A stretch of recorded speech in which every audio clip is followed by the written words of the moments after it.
সরকারি নিয়ম ভেঙে নির্মাণ, এসব আর চলবে না। ক্ষমতায় আসলেই স্পষ্ট বুঝিয়ে দিয়েছে নতুন বিজেপি সরকার। আর তারপরে বেআইনি নির্মাণের বিরুদ্ধে দিকে দিকে শুরু হয়েছে বুলডোজার অভিযান। এবার হাওড়ার শ্যামপুর। অভিযোগ, নিয়মকে বুড়ো আঙুল দেখিয়ে রাস্তার ধারে সরকারি নিকাশি খালের উপর বেআইনি নির্মাণ হচ্ছিল। স্থানীয় বিজেপি নেতৃত্বের নজরে বিষয়টি আসতেই অভিযোগ জানানো হয় থানায়। ঘটনাস্থলে আসে শ্যামপুর থানার পুলিশ। বেআইনি নির্মাণ নিশ্চিত হওয়ার পরই বুলডোজার দিয়ে তা ভাঙার প্রক্রিয়া শুরু হয়। বর্তমানে শাসক ব্যবস্থায় আছে বিজেপি, আর মুখ্যমন্ত্রীর নাম হচ্ছে শুভেন্দু অধিকারী। কোনো রকম অবৈধভাবে কোনো রকম কাজ করা যাবে না। এটা তৃণমূল সরকার নয়, আইনের মতো আইনের পথে চলবে। নন্দীগ্রামের বয়ালেও চলে বুলডোজার। অভিযোগ, সেচ দপ্তরের জায়গায় দীর্ঘদিন ধরে বসবাস করছিল 4টি পরিবার। বারবার জায়গা খালি করার নোটিশ দেওয়া হলেও কাজের কাজ হয়নি বলে দাবি সেচ দপ্তরের। অবশেষে হাইকোর্টের নির্দেশে ভেঙে গুড়িয়ে দেওয়া হলো বেআইনি নির্মাণ।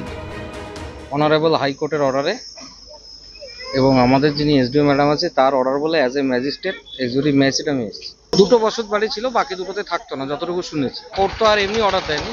কোনো নোটিশ নেই, কিছু নেই। আজকে 30-32 বছর এখানে রয়েছি আমরা, কোনো কিছু বলেনি সরকার তো পুরোটা। তাহলে এইটুকু ঘর ভাঙবে কেন? অবৈধ নির্মাণের বিরুদ্ধে সরকারি কড়াকড়িকে সাধুবাদ জানাচ্ছেন সকলেই। সুনীত হালদার, বিটন চক্রবর্তী, এবিপি আনন্দ। ভোট দিতে পারিনি আমরা এর আগে, শুধু হাতে কালি লাগিয়ে চলে আসতাম, ভোট দিতে পারিনি। দাঁড়িয়ে থাকবে, ভোট ডবল করে টিপে দিবে। 10 বছর ভোট দিতে দেয়নি। 10 বছর ধরে ভোট দেন। 4 মে গোটা রাজ্যে ক্ষমতার পালাবদল হয়ে গেছে। এই আবহে ফলতায় পুনর্নির্বাচনের মাত্র 48 ঘন্টা আগে ভোটের ময়দান ছেড়ে পালালেন স্বঘোষিত পুষ্পা তৃণমূলের প্রার্থী জাহাঙ্গীর খান।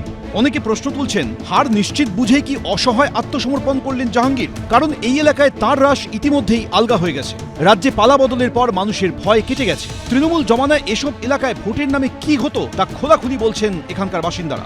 যদি তাদের মন মতো ভোট না হতো তাহলে পরবর্তী সময় রীতিমতন হুমকি নেমে আসতো সেই পরিবারগুলোর ওপরে।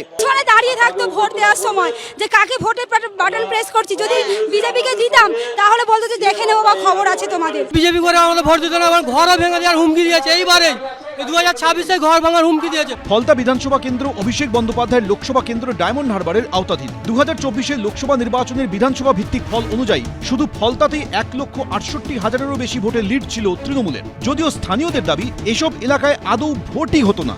থেকে ভোট নিত তৃণমূল বাহিনী। কেন? মানে কি বলতো? কি বলতে এখানেই ভোট দিতে হবে, এখানেই ভোট দিতে হবে। সদ্য সমাপ্ত 26-এর বিধানসভা নির্বাচনে গোটা রাজ্যে অবাধ ও শান্তিপূর্ণ ভোট হয়েছে। কিন্তু ফলতায় কোথাও ইভিএম এর গায়ে বিরোধী প্রার্থীর নাম কালো টেপ দিয়ে আটকানো হয়েছে, কোথাও অভিযোগ উঠেছে ইভিএম এ আতর লাগিয়ে দেওয়া। এরকম ভুরি ভুরি অভিযোগের সত্যতা পেয়েই নির্বাচন বাতিল করে দেয় কমিশন।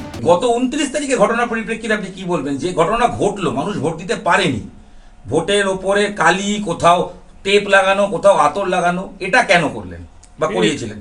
এটা আমি করিনি, আমি তো আমার অফিসে ছিলাম। কে করেছে আমি নিজেই জানি না। ফলতা বিধানসভার 285টি বুথেই পুনর্নির্বাচন হবে বৃহস্পতিবার। তার আগে মঙ্গলবার ভয় সরিয়ে রেখে রাস্তায় বেরিয়ে আসেন এখানকার বাসিন্দাদের বড় অংশ। আমাদেরই বাড়ির সামনে একটা ক্লাব আছে, সেই ক্লাবের ভেতরে ছেলেরা একটু বিজেপির সম্বন্ধে আলোচনা করে, কিন্তু পঞ্চায়েত থেকে লোক লাগিয়ে দিয়েছে যে ওরা কি আলোচনা করে বলতে হবে, বললে ওদের ধরে ধরে মারা হবে যদি এইবারে তৃণমূল জিততো। যে জাহাঙ্গীর এতদিন এলাকা শাসন করত, যার দাপটে এতদিন ফলতায় বাঘে গরুতে এক ঘাটে জল খেত, তার গলা এখন কার্যত সাফাইয়ের সুর।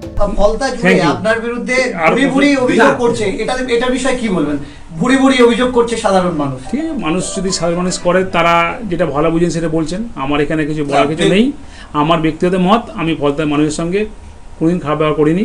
যারা বলছে তারা হয়তো আমার নিজেই চেনে না, আমাকে হয়তো জানে না। যুদ্ধের আগে যুদ্ধক্ষেত্র ছেড়ে পালিয়েছেন তৃণমূল প্রার্থী। তবে বৃহস্পতিবারের পুনর্নির্বাচনে ইভিএমে তার নাম থাকবে। রবিবার ফলতায় পুনর্নির্বাচনের ফল প্রকাশ। সন্দীপ সরকার, উজ্জ্বল মুখোপাধ্যায়, এবিপি আনন্দ, দক্ষিণ 24 পরগনা। এবিপি আনন্দ, এগিয়ে থাকে, এগিয়ে রাখে।